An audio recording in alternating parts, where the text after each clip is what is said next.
the 20th time. I want to introduce my guest. One of the benefits of leading independent thinking in a week like this is I get to hang out with people who are significant in my life and have been in my life for quite a while. And these three tick both of those boxes. So I'd like to introduce Andy Vass. Andy, I met him years ago, back when we were both younger.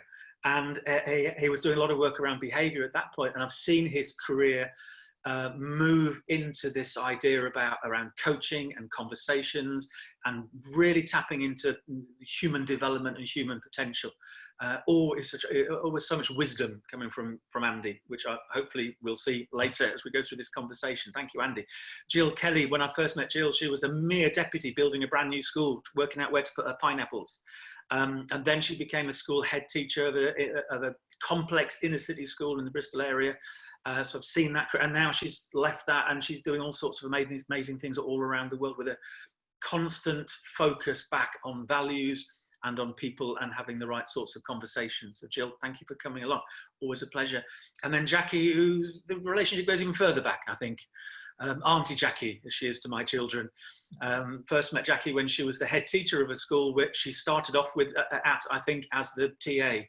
And worked her way all the way through the school. So she has such an amazing insight into the workings of school and the workings of education, and now works internationally, and also has a genuine passion about helping people bring the best out of themselves, and in that way bring the best out of others. And Jackie, I want to start with you, and I want to think about your book, Grow, just briefly, because it sort of feeds into this. What is personal growth for you? How do we do it? And how is it impacted by a crisis like the one we're in at the moment, Jackie?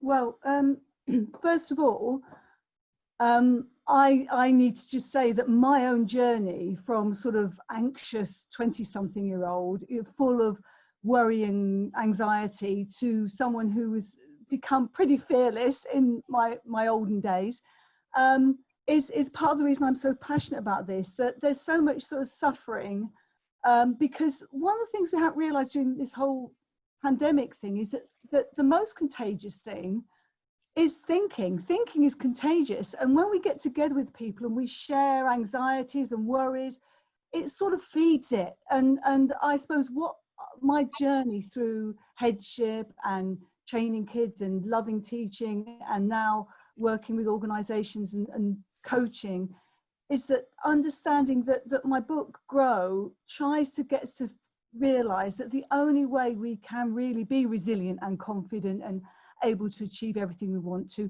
so that we can help kids do that, is to be able to push ourselves outside our comfort zone, to live on the edge of our comfort zone, to be able to, you know, not be scared and fearful, but to realize that actually the stuff that's going on in our heads, you know, the anxious thinking, the exaggerations, the hypotheses that this might happen and that might happen, and what if, all of that stuff gets in the way of our natural resilience, our natural wisdom, our ability to be as we were as children, which was fearless. And so that's really why I wrote the book Grow, and why within it was my own personal journey from somebody who had a terrific temper, terrific anxiety, terrific sort of hyper, well, you can see I'm still a bit hyper, that sort of hyper alert, looking out for trouble scenario, to now being able to love a challenge, love doing stuff that I'm scared of, and just really enjoy the moment. And I've noticed that when I've been coaching people and working at schools that are promoting coaching as a way of developing staff, this really works to create that sense of belonging, that sense of being listened to, that sense of resilient staff.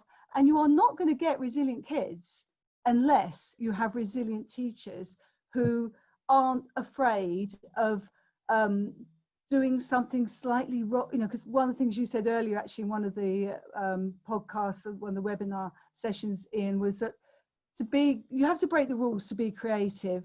You have to break the rules. You have to do it another way. And this doing thing, it takes courage, and it takes resilience, and it takes putting aside some of the thinking that's going on in your head and realizing those thoughts aren't you. You are the person that's listening to those thoughts and trying to decide what to do next. And that sort of understanding of the true nature of who you are and your resilience, and getting back to that is what we need is in organisations, in schools going forward, is my feeling. Yeah, I mean, you talk about fear. There's a phrase, isn't there? False expectations appearing real, FEAR. That you, the other one is forget everything and run. FEAR. Well, not forget, it's another F word, but you know, you get the idea. Yeah. So what we're saying with that is that the fear.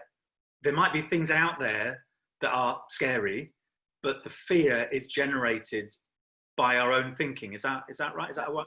That's exactly right. And sometimes unconsciously, we've all got a sort of cognitive bias. So, you know, if you're someone that thinks, oh, you know, I'm going to be late, then you're looking for the evidence to prove, see, I'm always late. I can't quite get myself organised. You know, or if you're someone that thinks that, you know, people don't like me, or children in the playground, or nobody's talking to me, I haven't got any friends, they will look for the evidence to prove that it's right.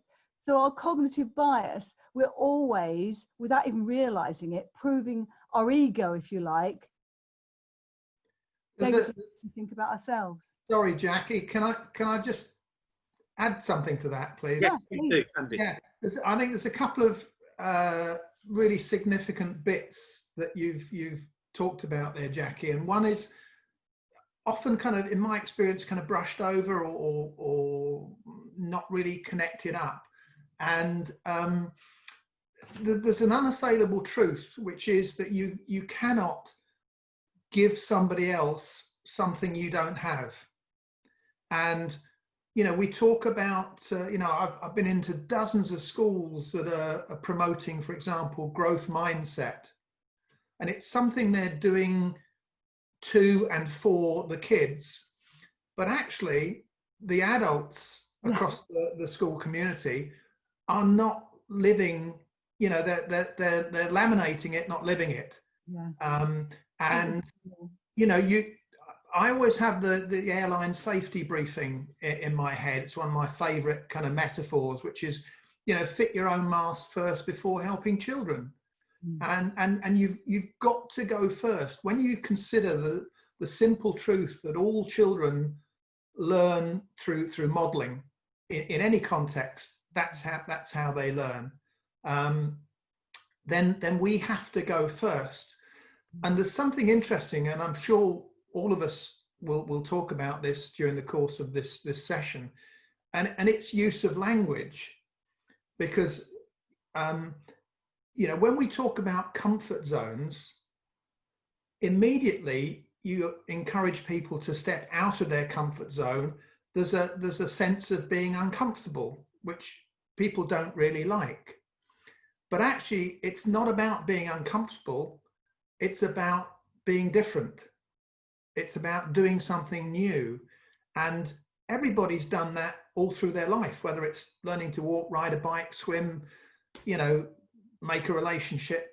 We've all done new things. We've all spent long periods of our time learning new things. And I wonder if it's even more effective to talk about, you know, moving through our learning zones rather than comfort zones. Yeah. Because if you think about something being uncomfortable, you probably don't want to do it. And yet, to be the best you can be, to fulfill your potential, you've kind of got to be comfortable with being uncomfortable. Not all the time, because that's freaky and you know, compromises your immune system and all those kind of things. But if you can't be uncomfortable with something, it means that you're trying to control everything. You're trying to predict. You're trying to build a narrative that's going to keep you safe. And the reality is, it has the opposite effect. Exactly. That's why coaching is so potent, because a skilled coach will encourage people to check out where their boundaries are, check out what's possible, but also to evidence-based. You know, you talked about it being in our imagination and so on. I'm a big fan of Stoicism, and Epictetus said we suffer most from our imagination. And I was talking to a young lad a little while ago, and he said, I'm really stressed about, I'm really anxious about COVID. And I said, what specifically about COVID are you anxious about? He hadn't a clue. It was just a language that he'd absorbed from somewhere, parents, peers, news, social media, or whatever. But once you start having that narrative, like I'm always late, nobody likes me, I can't ever remember names.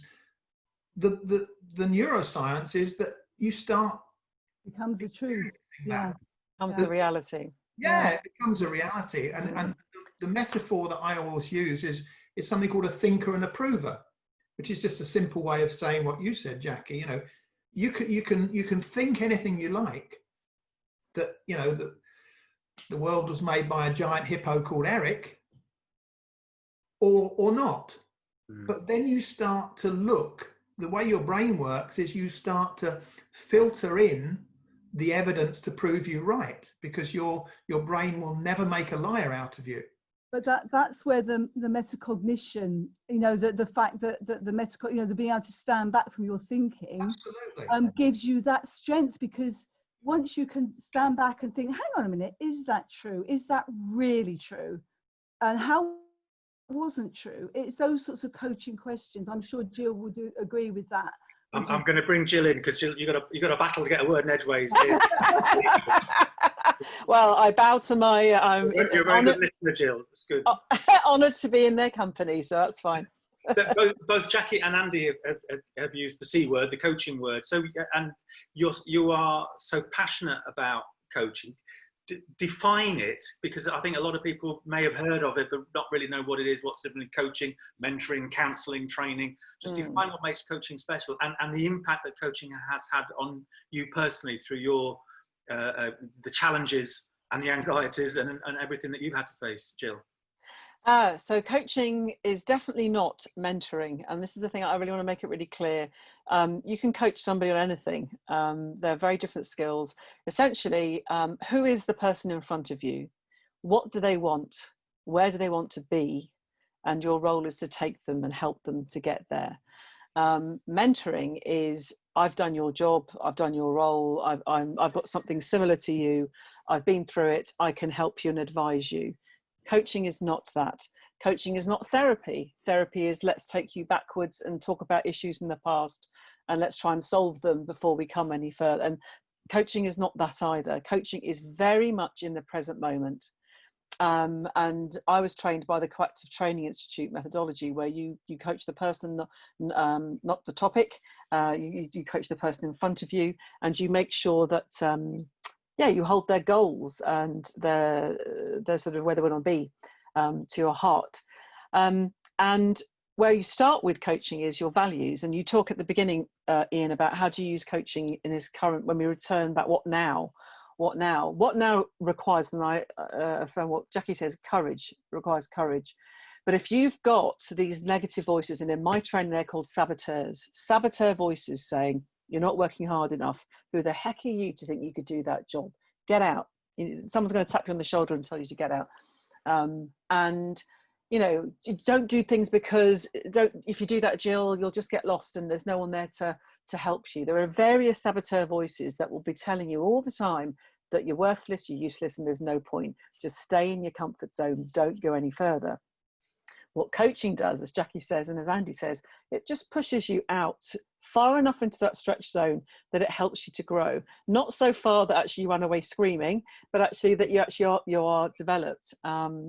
So in this new world that we're going back to, we need to have the courage to not collude with the system. I was talking to a head recently who had been eased out, let's say, and named as somebody who the world should be ashamed of because the school went into special measures. What a nonsense. And what a nonsense for us to collude with the system, which says anybody with special measures next to you means you're a bad person and therefore cannot be part of the system. So I coach, I'm sure Andy and Jackie do, people to embrace their, not even failures, embrace their learning zones, as Andy talks about, and use them as badges of honor. And where we are moving now into this new what now area, let's take on the system. Let's not collude with it any further. And let's say that if there's really, what do you really want? So coaching says, big question, what do you really want as a human being? If that's what you want, then let's go and get it. So at the core of it, you start with your values. So for me, you asked about my own personal journey. Gosh, it's transformed my life from living down in the southwest to living up here in Yorkshire in a house. I've just yesterday had my art studio delivered, and it makes me cry because it's part of my big vision for me to be a painter. And coaching took me there, took me from being a head teacher in a number of places to running my own business, doing very well with Matt Hall, and helping people. And it's a huge privilege. But I wasn't told how to do it. All my coach did brilliantly was tap into my desires, tap into what I truly wanted, make me clear about my values, and know when my values are being knocked against. And if you talk to any people in schools, particularly pre-COVID, they'll know when their values are being attacked. They'll know when that knocking is happening.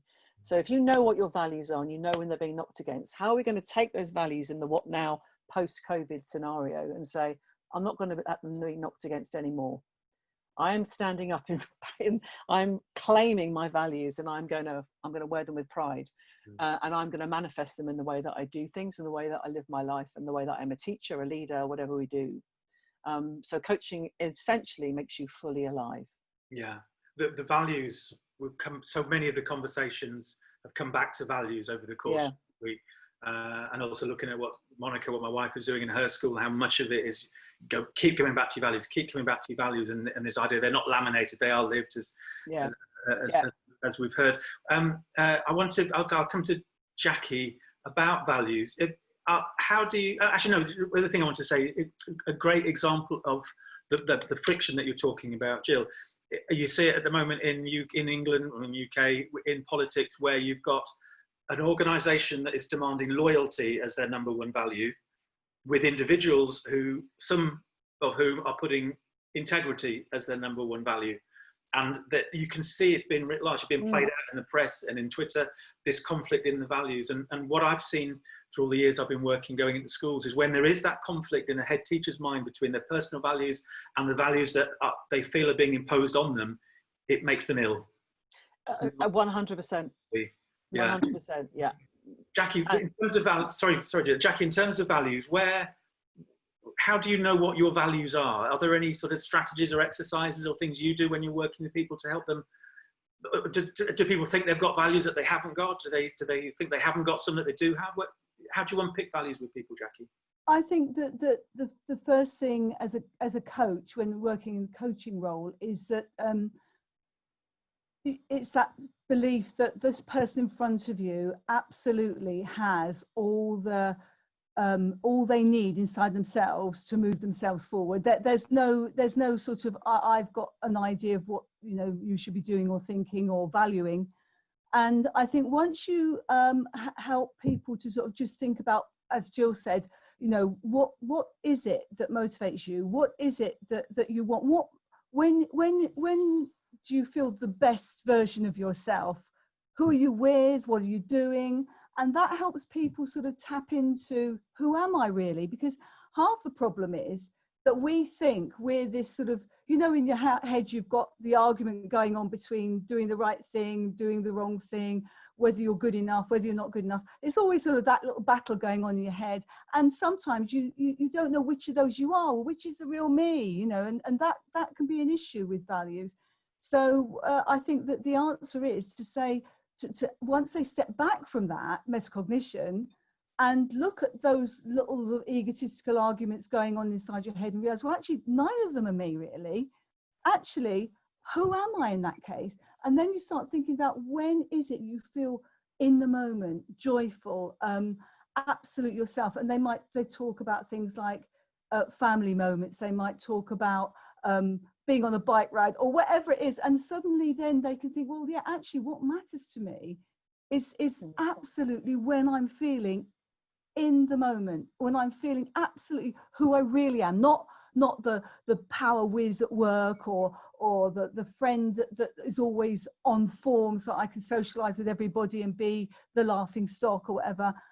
And that is taking people back to just who they really are, so that they know what their true values are. Because sometimes people can list a whole load of values and say, oh yes, well, I'm really ambitious and I really want to be successful, but actually it's it's deeper than that. I don't know if I'm sure Andy will have something to say, and Gill, about that.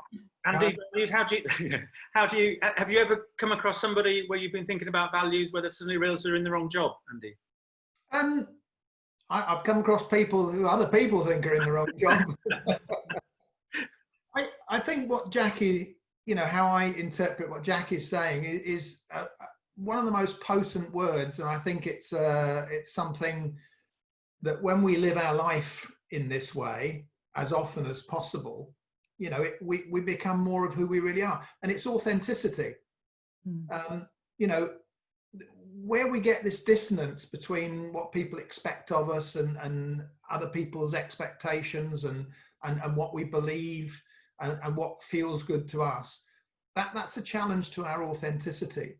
And I think coaching in a not even a formal sense, but particularly in a formal sense, I guess, helps people to find out what authentically they are and what authentically they want to do, and what will bring them some joy, what will bring them some kind of emotional fuel, what will allow them to have less and less duvet moments, on a November when the alarm goes and you either think, I've got a cough coming, or okay, let's jump in the shower and take the world on. It is that sense of authenticity.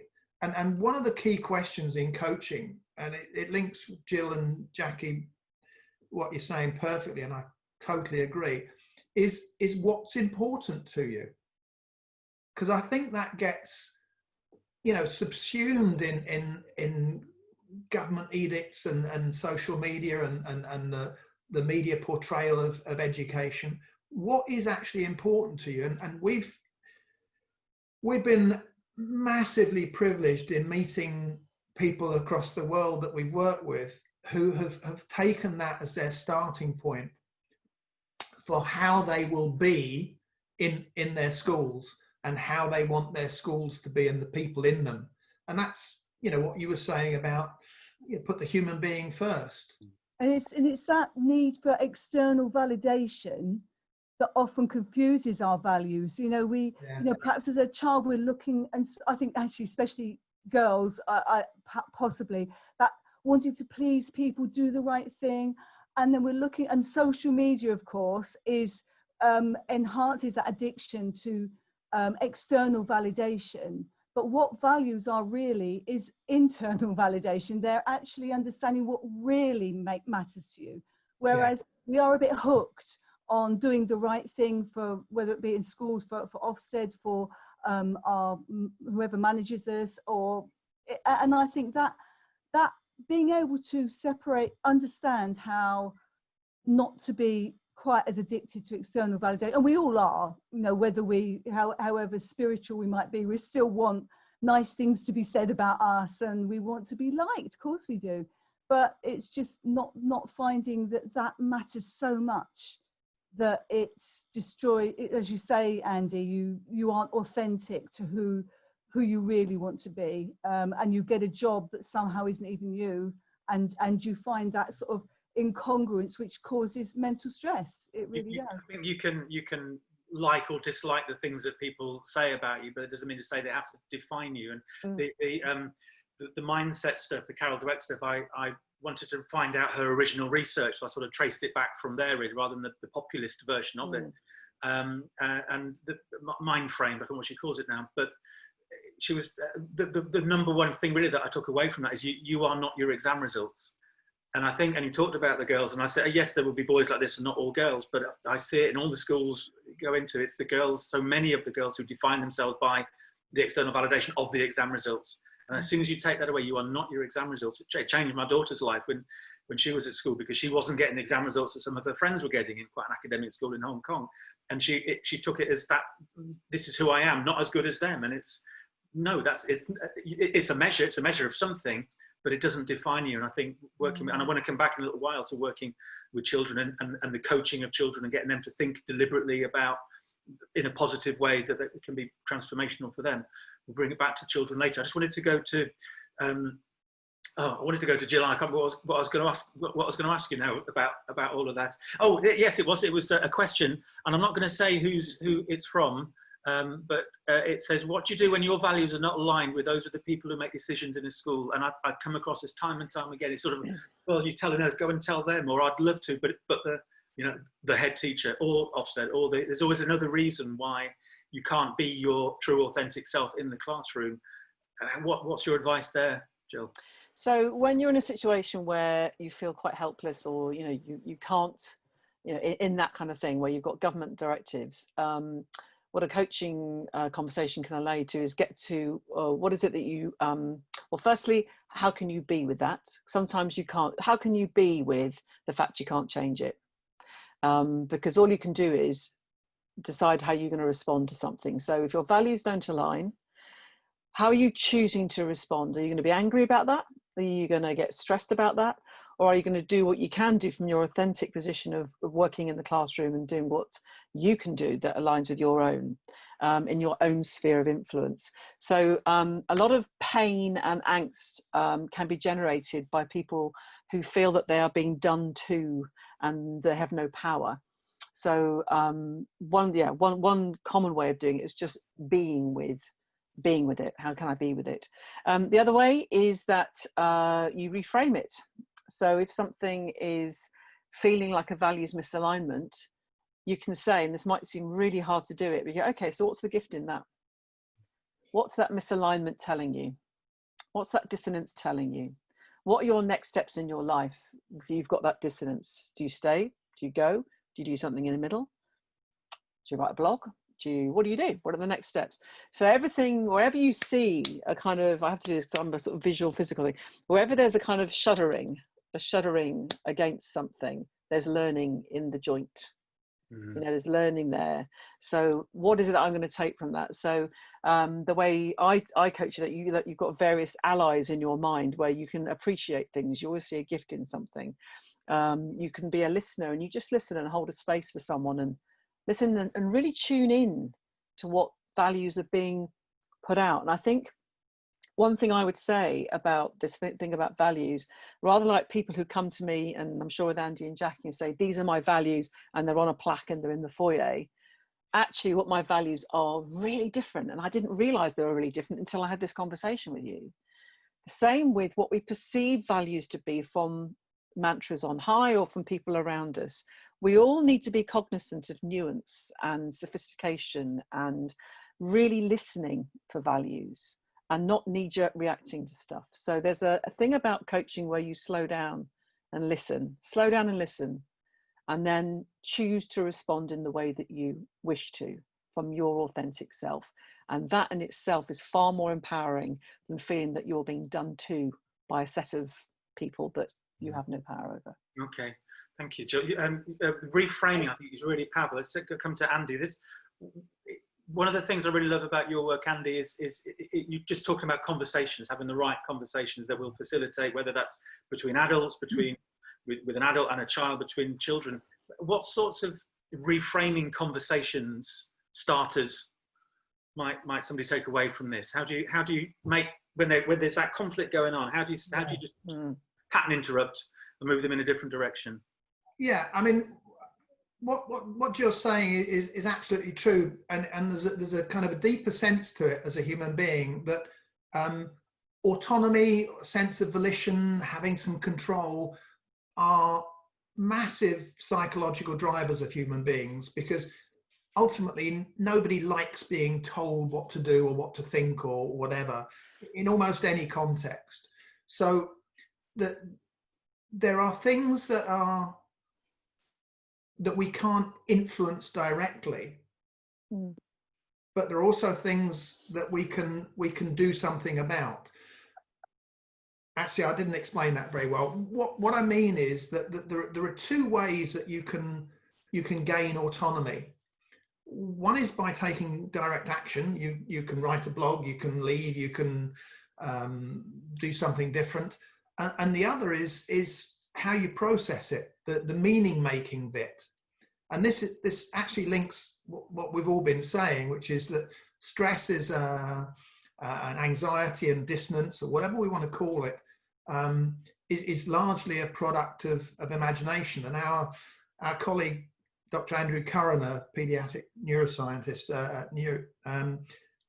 says that all stress is a product of the imagination. And what he means by that is that there are two things that you can approach life and context.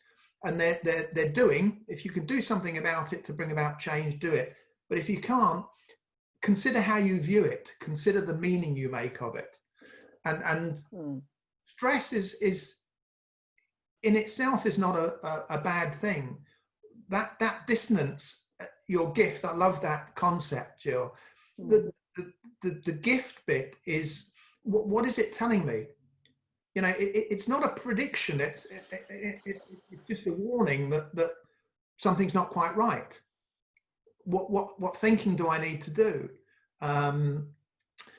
It's an indication that something important is happening for you. And therefore that stepping back and slowing down rather than hurtling into it and charging into somebody's door and giving them a volley of abuse because of what they've said or how they set something up. It is about that kind of self-regulation. But a reframe is in essence very, very simple. You look at the world through a particular frame of reference. If you think of it like a picture frame. Now, if your frame of reference is very narrow and constricted, then your options and therefore your emotions and therefore your behavior are also very, very limited. So what a reframe does is it tries to expand the way you interpret and the meaning you make of stuff. So it's quite a complicated thing, but yet it can be done very simply. One of the most straightforward, or two of the most straightforward, and I would expect a Spanish Inquisition, two of the most straightforward ways of reframing are diluting the calibration of people's language. You know, oh, it's a disaster. Well, actually, it hasn't quite worked. And those two statements are profoundly different internally and externally. So you can dilute. They never listen to me. Okay. Sometimes people don't hear what you've got to say. And never and sometimes, even though they seem, playing around with semantics, in terms of your brain, in terms of what Jackie was saying about how you filter stuff, they're very, very profound. So be careful when you hear people or you find yourself using absolutes. And never can be often, it can be sometimes, it can be occasionally. And each word will have a different emotional calibration. So with children, if you're having conversations, a reframe would be if somebody says, "Oh, I'm really frightened." A reframe could be, "So you're a little bit worried about it," and that's that's a reframe. Okay.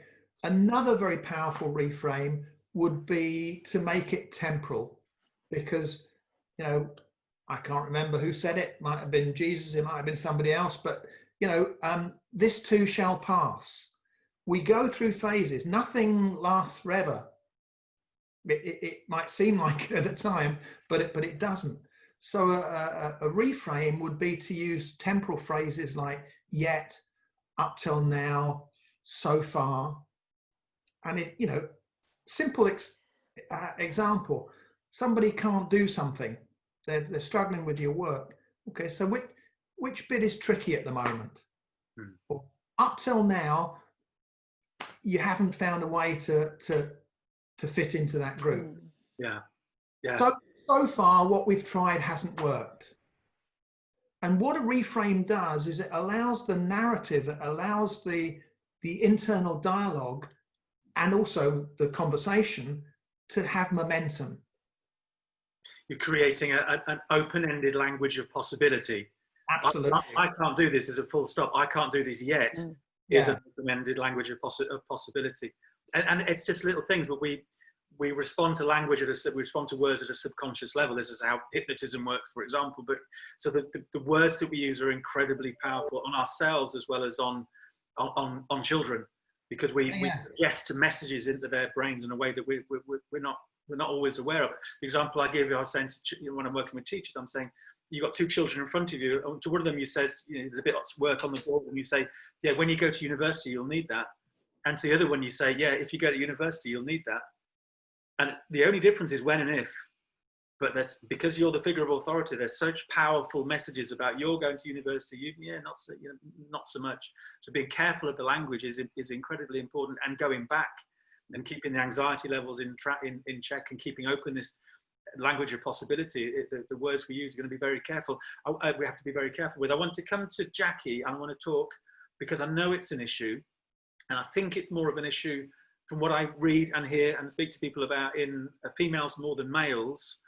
Imposter syndrome. And I've never seen you bestriding your own school, but I have seen both Gill and Jackie bestriding their own school. And I know imposter syndrome. I think it probably had to reach quite a ripe old age before I got over my imposter syndrome. It's certainly, even now, I just think, oh my God, did I really do that job? I can't believe it, really, that I strode about, talking to the kids, and there I was, buck stopped with me. I met one of your students the other day and did some work with her, so she was quite complimentary. I'll tell you later. That's nice. I think that there is that all those, through our lives and growing up, I was never ambitious. I was always a little bit of a funny, dumb blonde type when I was a kid, and through my 20s, I was quite anxious and needy and just wanted to have kids. That's all I ever wanted to do. So when I sort of found myself just being a bit fearless and climbing up the slip and getting, becoming sort of a head teacher and doing all the things I've done since then, it always felt like somebody was going to find me out at some point. They would say, God, you know what? How the hell have you got here? You're such a fraud. And I think that is to do with the conversations we have in our head, which are sort of, we're always looking out for danger. It's natural, because you think about it, for our survival as a species, we have had to be hyper alert to danger. And so our brains are hyper alert to the possibility that something will go wrong, which is one reason why people are very anxious, especially at the moment, because we're all, we all need to survive. We all want to survive. So the imposter syndrome, I think, particularly for women, is all those messages about, for me, my dad, never thought I'd do anything in my career. So why would I think that I deserve to be running this school of 1,500 kids and something's going to go wrong and someone's going to find me out? But I think that what I discovered was that the more, you do push yourself outside your comfort zone and do the scary thing anyway. When someone asks you to go for something, you just say yes and worry about it later. Somehow it just makes you stronger. And because I was very fearful of public speaking, I was absolutely terrified. I gave up and had kids because of my fear of public speaking. When I gradually, on small steps over 20 years, gave it up and found myself standing up in front of huge audiences, I would still think, God, what the hell is going to end here? Someone's going to, shoot me down, or I'm going to collapse in panic. Jackie frozen on us. Is she going to come back? Jackie's frozen on us, so maybe Nina will keep an eye on her. Maybe she'll reconnect and come back. I want to come to Gill with this question, but I'll give you a bit of time to think about it, because I go to Andy first. What are the panelists' views on convincing skeptical, naive, busy SLT to take on coaching in their schools when they don't quite get what it is? I'll come to you for that one on Gill. How do you persuade those who might have to pay for it to embrace it? But just one thing from Andy, just while we sort Jackie's connection out. right at the very beginning stages of the lockdown and the pandemic and the crisis, one of the things you talked about was the line of control. What's above the line and what's below the line, and what's this side of the line, what's that side of the line. Just explain that a little bit more. And then also how we can share that with children, where they might have this sense of the whole world is a dangerous place now and I haven't got any control. What about control? Well, there are only two things that human beings can actually control, which is the things they think and the things they do.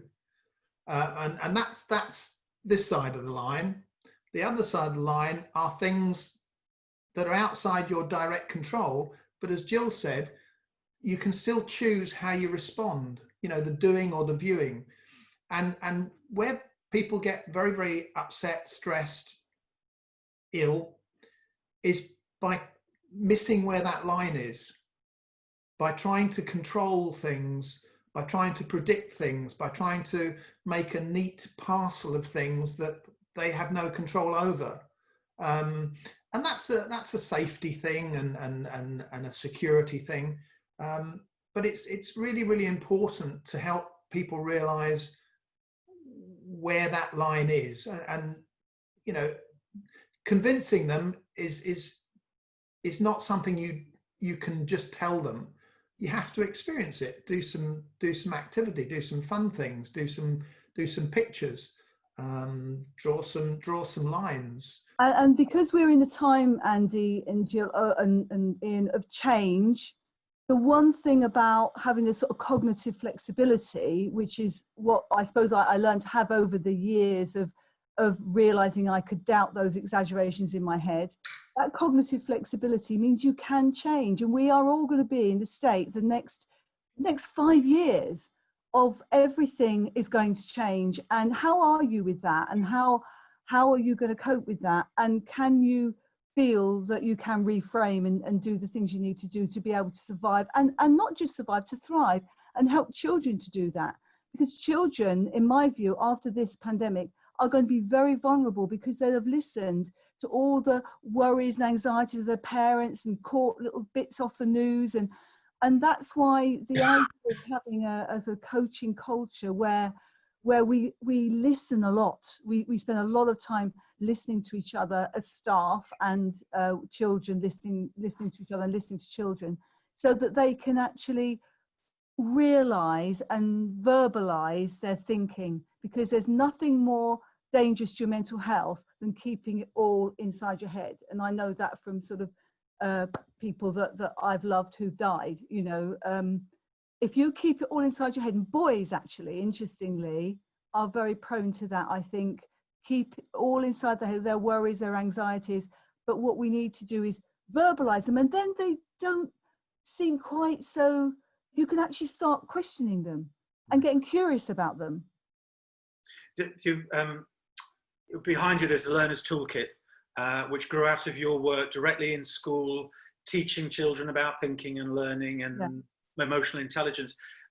Would your suggestion be that schools going back have specific lessons around the teaching children the deliberate thinking and the language that we're talking about? Or we're trying to find other places for it, the Honour Assembly? Yeah, for 10 years I taught emotional intelligence and optimism and all these things. I know there is an argument that it doesn't work taught discreetly, but the truth is that I saw how it worked. And although I completely agree that integrating into the curriculum as well is really important, you'll know, Ian, that I've just updated the Learner's Toolkit with the WEF, the World Economic Forum skills. And when I was writing that about critical thinking and creativity and emotional intelligence and cognitive flexibility, I was just thinking, this is absolutely what you need. And what happens is when you teach that stuff, where I learnt most of this stuff was teaching it to kids. When you teach these skills and these ways of thinking and reflecting on your thinking to children, what happens is you learn it yourself and you start investigating and getting curious about how your own mind works and how your own thinking works, and you share that learning together. So my advice to schools is, yes, certainly build in learning about your thinking, learning about metacognition, learning about growth mindset as much as you can, both in lesson time and as a separate part of the PSHE curriculum, because it really can help and every child I've ever met, interesting you say, Angie, I met a child recently, well, she's now about 25 and running her own business. And she said, I'll never forget the learning to learn lessons we did, because they've been the most helpful out of everything else. And that's lovely to hear. I read a draft of somebody's book who has done some research and some practice in schools around learn to learn lessons. And the second part of the book is just what they did and how powerful and successful it was in so many measures. It's a very academic book. The first part was actually analysing how the research that said learn to learn didn't work, and actually pulling apart that research. And there is always another way. There's more to it. Just, oh yeah, learn to learn, look at that. Hattie says it doesn't work, move on. There's much more to it than that. And this book coming out later this year, hopefully will reopen that debate about it. But this school on the South Coast certainly found, as you did, and as many other schools that we work with did, that it did make a difference in all sorts of ways.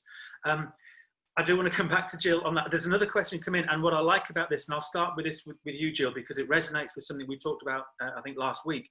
Anonymous attendee, AA, saying, it sounds like coaching is often about sorting out problems. You know, we talk about anxiety and mental health and everything, but is there a space for coaching going from good to great? Ooh. Not always about the fixing. So, and I know you're passionate about this. So if you answer that, and then we can think about persuading a busy SL or an unbelieving SLT that coaching works. But go good to great first, Gill.